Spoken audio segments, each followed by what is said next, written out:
রান্না করার জন্য কড়াইটা বসিয়ে দিয়েছি। তার মধ্যে একটু তেল দিয়ে দেবো, খুব একটা বেশি তেল দেবো না আমি।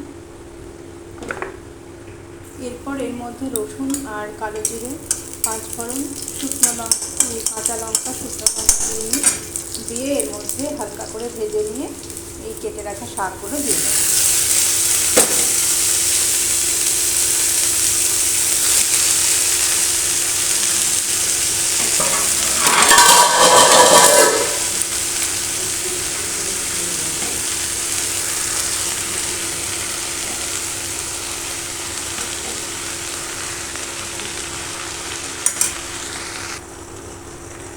এরপর ভেজিয়ে রাখা ছোলাগুলো এর মধ্যে দিয়ে দেবো। এরপর আমি পরিমাণ মতো লবণ দিয়ে দেবো। এইটাই কিন্তু এরপর পরিমাণ মতো লবণ দিয়ে এবার একটু মিষ্টি দিয়ে দেবো।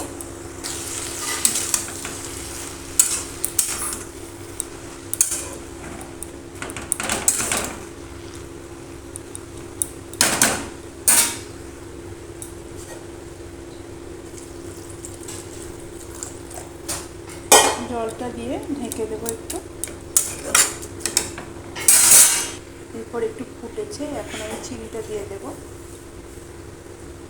এরপর ভালো করে একবার নেড়ে নেব।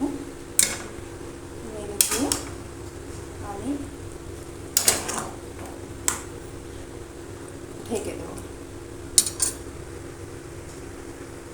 ওমা ভাত হয়েছে? হ্যাঁ, ভাতটাও হয়ে গিয়েছে।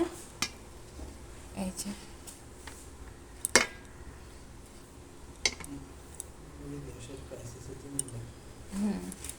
এবার তুমি খেতে বসো। ওমা, তোমাকে একটা পেয়ারা কেটে দেবো শাকটা হতে হতে? আমি নরম একটা দাও। শাকটা হয় ঠিক আছে, একটা নরম দেখি। সবগুলো তো শক্ত, এটা মনে হচ্ছে একটু নরম।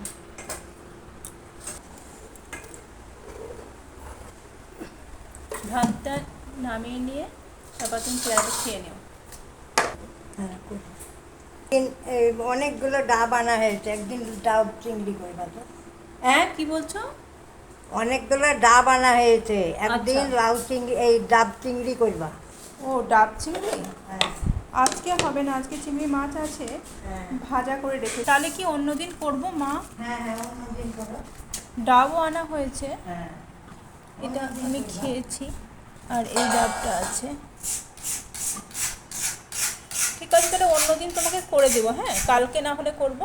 হ্যাঁ হ্যাঁ, আচ্ছা ঠিক আছে, এবার আচ্ছা, করে কালকে দিও। করবো তাহলে। হ্যাঁ, ডালটা সিদ্ধ হয়েছে, দেখি খুবই এবার তুমি খেতে বসো।